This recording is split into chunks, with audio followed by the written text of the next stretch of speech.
false and fake. You are fake news. Never happened. I think it's a disgrace. Labour leader Jeremy Corbyn had some bad news for Remainers in this outside broadcast-style interview with Channel 4's Jon Snow. Many people voted Labour precisely because they believed that in voting Labour there was a better chance of getting a better Brexit, if not possibly rolling the thing back altogether. Nonsense. Sean Hannity was pissed at President Obama's criticism of Fox News. Newt Gingrich was also pissed, but for very different reasons.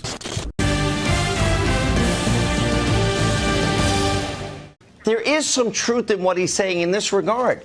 He's right. The mainstream media, you know, they want to destroy Trump, and they loved him. It's that simple. You'd think that having the lowest black employment, lower than any time under Barack Obama, that Obama would say, this is great. Have a great weekend. We'll see you next week. Controversial right-wing Sheriff David Clark shared his thoughts with Don Lemon on CNN Tonight. And by the look of things, none of them involved peace. 3 officers dead, 3 wounded in Baton Rouge. A really tough day for Baton Rouge and for the country, really. Here to talk about how to keep our police safe is Sheriff David Clark of Milwaukee County, Wisconsin. He is going to be speaking at the Republican convention tomorrow night. Sheriff, thank you. I spoke to the heads of the sheriff department, the police department, and the state police down there, and they told us how their hearts were reeling. Their message is peace. What's your message?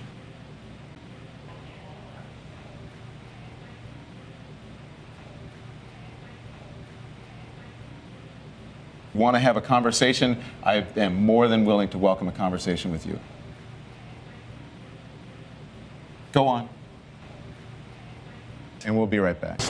There was pomp and circumstance galore at the state opening of Parliament as the Queen laid out the details of the Conservative government's Brexit strategy.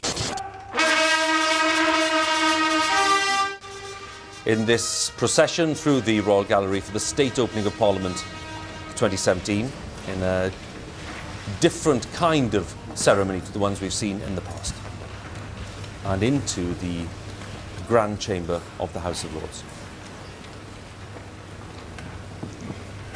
So, not wasting any time, it has to be said, Prince of Wales and Her Majesty are now leaving the palace. It's the first state opening of its kind without the speech. In a surprise press briefing appearance, President Trump exhibited clear signs that you can become what you hate. We have a message from a special guest that I'd like to share with you. With that, I'll ask you to tune into the screens, and then I'll continue from there. My fellow Americans, Melania and I want to wish every American a very Happy New Year. Our country is Great. Thank you. for giving me the opportunity to help. God bless you, and God bless America. The BBC's Andrew Marr had the perfect antidote for Tory windbag and Toby jug-made flesh, Michael Gove.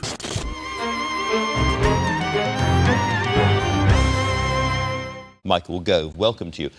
You have said that we need a free trade deal with America, and the Americans are very keen on that, but what the American Farming Association is also very clear about is for that to work, we will have to accept some American standards that we don't in our food at the moment. Chlorine-washed chicken, beef created with hormones which some people think affect cancer and puberty and so on, all sorts of GMO products without necessarily being labelled, and that as part of a free trade deal, we will have to accept them. Up until the end of this Parliament, farmers have been guaranteed that subsidies aren't going to come down. After that, it's a moot point. You have suggested that very, very wealthy farmers who get huge amounts of money from the EU at the moment, like Sir James Dyson and others, will get less money under the new regime. Is that true?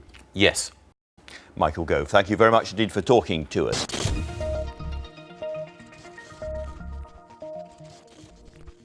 Bing, bing, bing. Bye.